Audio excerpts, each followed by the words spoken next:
because we believe that not all the best engineers are at Google. If we can have 20,000 people outside of Google working to develop the Android operating system, it's going to be way better if we just have our Google folks doing that internally. So, and it goes much further than that. Doodle for Google, which I'm sure probably a lot of you guys see the doodles that are on the Google homepage. We allow people to play around with our logo. Most branding folks, I'm a marketing guy originally, went to Northwestern for my marketing degree, and everyone was, you got to own your brand and all this sort of stuff. And then Google, the biggest brand in the world right now, doesn't care that their logo can be drawn up by a 6-year-old. So every year we'll have a competition where 1st through 6th graders are given a topic. I think last year was, what would the world look like if you ran it?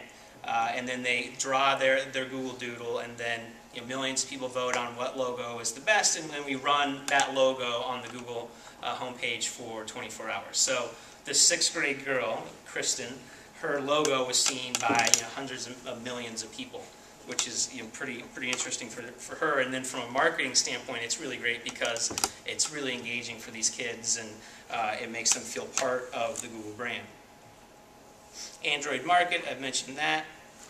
Google Moderator, another one of those 20% time type tools that came out.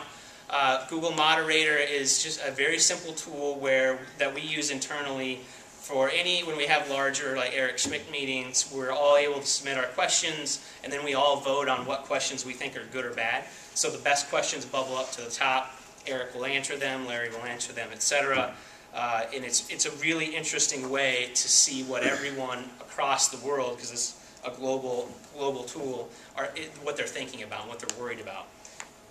And actually the White House has used this tool as well.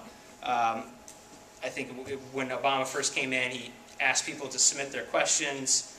There was over 100,000 questions submitted, and then people voted them up and down, and based upon that, he responded to those questions via video, and etc. So just a platform to get information from anywhere, to allow the most important topics to bubble up quickly, and to do that, I would say that it's a really nice way for those people that would never stand up and ask a really hard question to be able to ask the hard question, because it can be anonymous, and then your peers can vote it up if it's the right question. Sixth notion is don't politic, use data. So Google is insanely data-driven. If I go into a room and say I think, I'm pretty much going to be laughed out of the room, because that's not a valid way to present an argument. And this also goes back to the highest paid person's opinion. I think we've all been in companies, or are in companies currently, that are so focused on worrying about what the VP says is the right thing to do versus what potentially is the right thing to do based upon the data.